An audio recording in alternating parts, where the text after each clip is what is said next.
we go. Praise God, praise God. I mean, you know, I'm grateful for the cheers, but the glory doesn't go to me. It goes to God for everything that He's done, you know.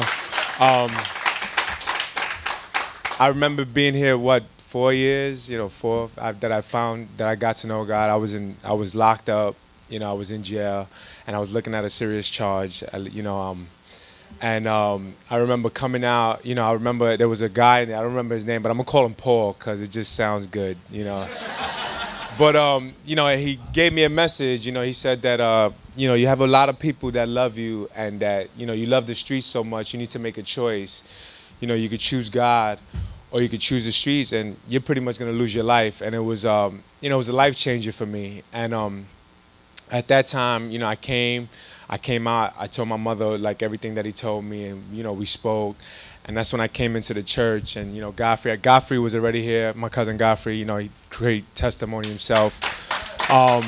You know, he was already here, and he, you know, the message that day, you know, it was inspiring because I remember it had to do with Peter. I believe he was locked up and he was released. You know, when he was freed, they were praying and they didn't know what they were praying for. They were praying for Peter's release, and the angels came in and released him, and he was at the door knocking. And I thought that was very powerful. And when he delivered the message that day, you know, it brought tears to my eyes because it showed that God moves. You know, we may not know it, and we not, you know, prior to that, I didn't believe in anything. You know, I just didn't have my faith, and I just kind of didn't care about anything. And, you know, fast forward, in that time of me following God, you know, I slipped many times, but, you know, God's grace kept me grounded. You know, His mercy kept me grounded. You know, I mean, I remember coming here and I was following God and coming here and I got into an incident where I could have lost my life. You know, it was intense. You know, dealing with drugs, you know, it was an incident where I got robbed. And it was a mess. It was a mess. And I figured, you know, at that time, I was like, I need to really change my life. And, you know, I decided to go back to do my talent. You know, God gave me a talent, which was boxing. You know, and it's through boxing right now where, you know, where I'm at. Because, you know, you know, I fought my entire life. I struggled my entire life. You know, I mean, I had my beautiful aunt and my uncle who raised me, who took care of me. But, you know, I was a little bit of a delinquent. You know, I wanted to do my own thing. You know, I can honestly say that I just wanted to do my own thing. I was confused, lost. You know, I didn't have love for anything. I was cold. And it was just, that's the way I was. And, you know, throughout my life, I fought, but boxing was, you know, boxing and God was what kept me grounded.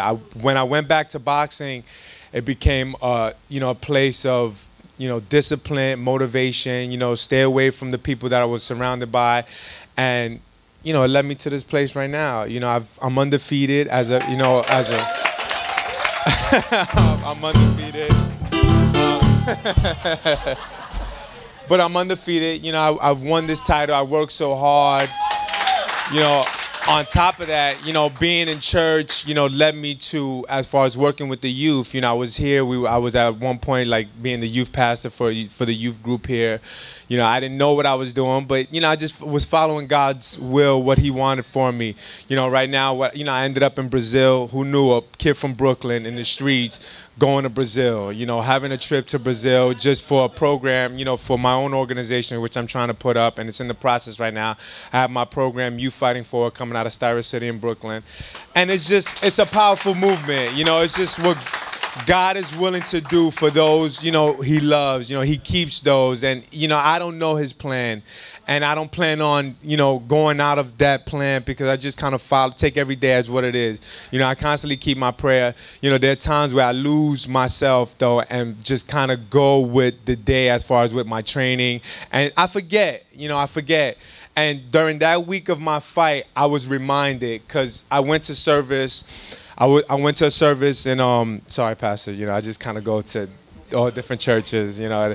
But I ended up in service in the city, Faith Church, and I was reminded that, you know, I'm human like everyone else. I'm a man first, at the end of the day, and I kind of choose my career, my life before anything else, and I forgot about that. So it was around 1 o'clock in the morning where I was like at the verge of losing weight. I had to shed a couple pounds, so I went jogging. I put worship music on, and I found myself, just bawling out crying because I forgot, where God has brought me from. I forgot, and I kind of just got back to that place. And, I constantly say it. I always try to keep God first in everything that I do.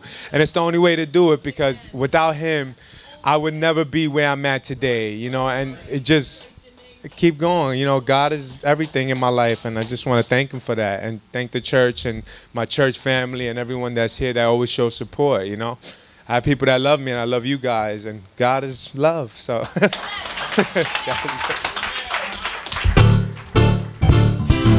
Come on. Yeah, we'll leave it here. Why not?